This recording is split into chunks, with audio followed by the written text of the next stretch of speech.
Time in history, a NATO member is shifting away from the European Union and instead declaring that its future is with China and the BRICS alliance. Make no mistake, this is all part of an unraveling that we are seeing across Europe as the war in Ukraine is nowhere close to being over and in fact is escalating by the day, to the point where we could now see Western troops soon fighting against their Russian counterparts in Ukraine. Just look at what has happened since Joe Biden authorized Ukraine to use U.S. missiles and strike Russian territory. For the first time in history, the Kremlin has now declared the United States an enemy, and now Putin has publicly stated that Russia can provide long-range weapons to strike Western targets. Кто-то считает возможным поставлять такое оружие в зону боевых действий для нанесения ударов по нашей территории и создания проблем для нас, то почему у нас нет права поставлять наше оружие такого же класса в те регионы мира, где будут наноситься удары по чувствительным объектам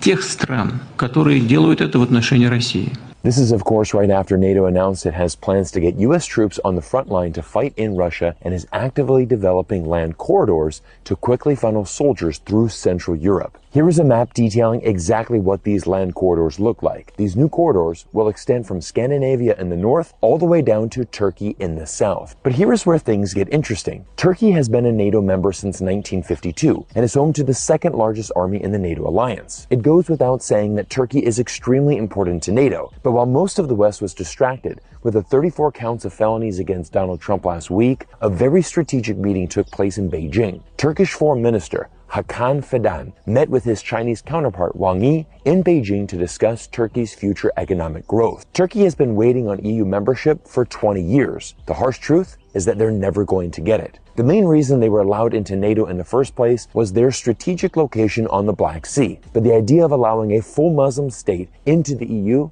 has proven too big for most Europeans to accept. After decades of mistreatment and broken promises from the EU, Turkey is now ready to move in a new direction and shift its future to China